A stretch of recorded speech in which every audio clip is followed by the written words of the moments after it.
I wonder if anybody has any particular questions to ask about this very comprehensive collection of presentations. I think we should comment that there's a man on the table, as we did in reverse. Yes, there's only one man on the table. That's just terrible. It's really good to be in a minority. Yes.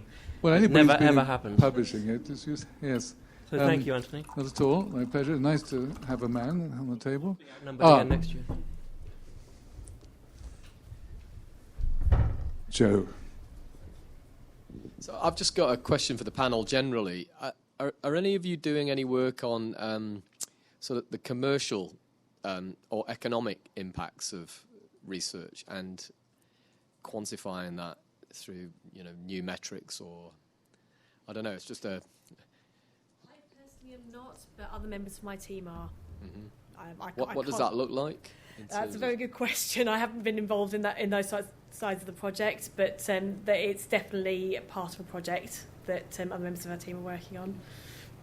There's somebody from altmetric.com here, isn't there? Jean. You're doing something on this, Economic. Yeah. So. When do you finish this? We'll just, because I know you're doing it quite a lot. So I think one of the points, I tweeted about this actually, just that altmetrics are actually not just about social media. I think that's a very common misconception because it's a constantly evolving field. And one of the newest sources that we're trying to tackle is things like policy documents, grey literature, even patents. That's on our roadmap. It's a little bit tricky to see exactly what people want to get out of it. But for example, a really common use case is I want to see how research that my university has published has been commercialized. That, unfortunately, is very difficult to answer with altmetrics. What altmetrics could probably tell you is that these patents have cited your previous research.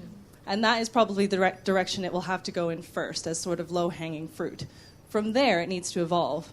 The same thing happens with public policy, and that's why I asked an earlier question about, how did the BMJ find out the policy mentions, because the way altmetrics do it right now, and altmetric.com specifically, is we text mine public policy documents for the reference section, and then we'll say this article is mentioned in public policy, and this is the World Health Organization document that you can see and click to the PDF. But what a lot of people want to know is about who was sitting on that committee that put together the policy document, and that's a difficult thing for altmetrics to answer right now, but that's kind of the scope of it right now, at least from altmetric.com. I have a co-funded research project with the University of Ireland in Galway, which is doing some work to explore networks of influencers in high impact venues, so not-for-profits and governmental websites. It's really hard work.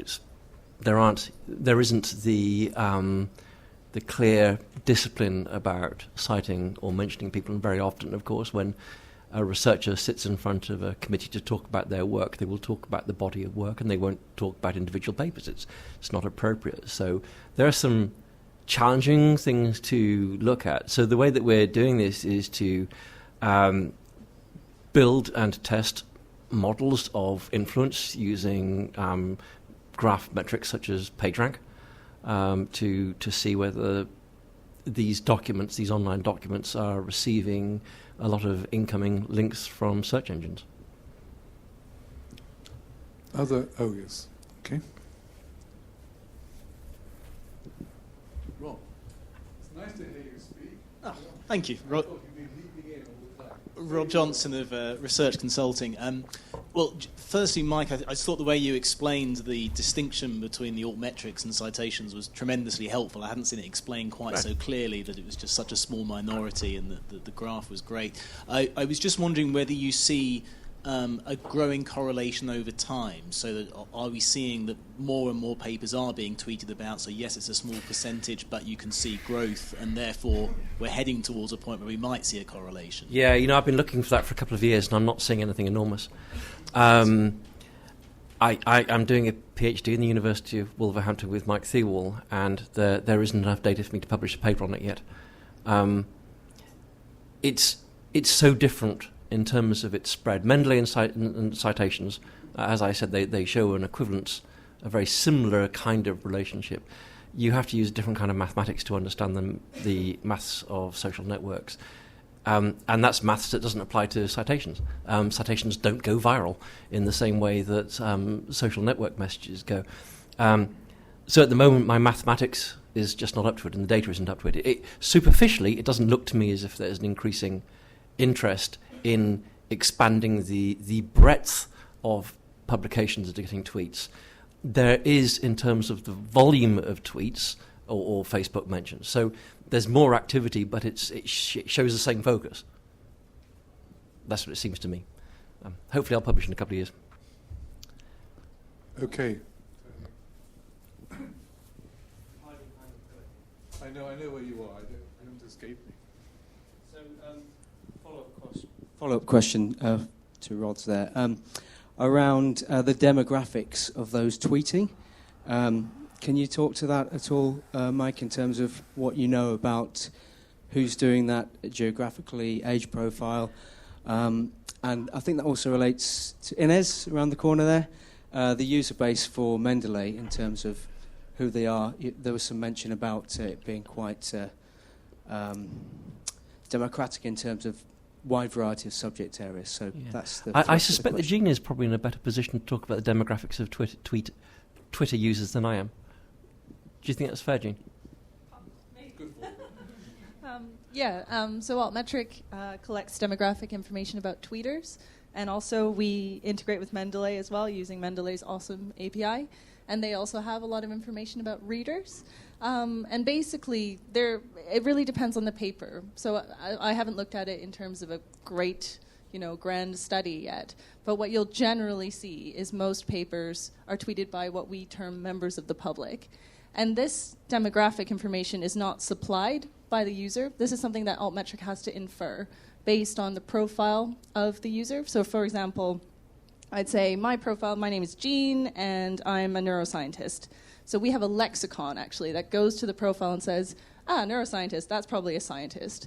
But you could say, I'm the World Health Organization, and I think our system is not quite there. Like, we haven't updated the lexicon to understand NGOs, for example. So then that actually might be put in members of the public, which is obviously inappropriate. So we're working with some researchers in the US, Cassidy Sugimoto, on refining the demographic labels, basically, because she's doing a lot of research saying, basically, Altmetric, your labels are all wrong. This is how you can try and fix them, and so we're trying to improve. But it is kind of just based on that lexicon, as I said. Mendeley's stats are different, and Inez, you can comment on this, but it's based on the people who've signed up. Can you comment? Yeah, Mendeley's stats. So when people sign up to Mendeley, they fill in some details about themselves, of course. So where they're from, which career level they're at, which institution. So we have information about a paper that's saved in the Mendeley library. We can tell whether that's saved by an early career researcher in biological sciences from the US, for instance. So quite detailed information about who is interested in that specific paper. Yeah. Now, any other comments, questions, internal comments among the group of four? No? Richard Geddy has a comment to make, or a question. It was a question for Ines, actually. Looking at all the stuff that you're doing with Mendeley, it seems very focused on serving the individual user or the individual researcher. And I'm wondering whether there's any scope for grossing that use up in order to provide librarians with sort of a downstream picture of what's happening downstream of the official counter usage statistics. One might, for example, think of two journals, Journal A and Journal B, both of which have the same level of downloads, but one of which might have a lot more activity downstream of those downloads in terms of shares and reads and things like that. Is there any scope for developing the Mendeley data along those lines? Well, in Mendeley, we're planning to also develop an aspect of what we call, I'm just now trying to come up with the right word. Societies isn't the right word. No, it's sorry, I can't come up with the word now. So, but in Mendeley, we're trying to also create groups of people who are part of an institution, who are part of a society, part of a journal, and make them come together on the Mendeley platform in a specific site, a community, that's the word I was trying to find, in a specific community environment for them. And within that community environment, which could also be an institutional environment, of course, we could also provide them information about their specific institution, about the papers that are published in that institution, who works there, who works together, and provide them with collaborative options there. When it comes to more specific comparative information aimed at librarians in particular, then we're looking more at the SciVal products that Elsevier sells. So where Mendeley will always remain a free service, SciVal is a paid-for service, of course, where that librarians can use to, and also research leaders can use to find more information about the institution and about the working groups within the institution. Yeah, so SciVal provides a lot of information about where an institution's research is being used. Goes well beyond citation-based work. Yeah. Yes, I was more thinking about not where an institution's work is being used, but where other people's work is being used at that institution, i.e. a sort of continuation of the counter data rather than... Yeah, I'm afraid I also can't answer that properly. No. Yeah, we might be able to answer that more properly in a few months' time. No. Let me also say is that we, Cyber, have been doing some work with Carol Tenopir's group for Mendeley on sharing, which you probably know about. Maybe you've been on those calls, have you? I can't remember. On the calls. There have been about half Elsevier seem to have been on the calls. This has not been. This will be written up. It's going to come out in the literature, and it's also there was a presentation at Charleston which had very much standing room only. There must have been 500 people there on this area, and I can provide a copy of that to anybody emails me. I can send the presentation, which is probably not yet available, but will be when they get round to putting the things up. Okay? I think there might be a pre-publication draft. Yes. I couldn't find it on the Dropbox. Right. It should be there, but it wasn't when I looked a week ago. Right, okay. But I can provide this if anybody wants it. Now, one more question or comment or insight or yes, Charlie.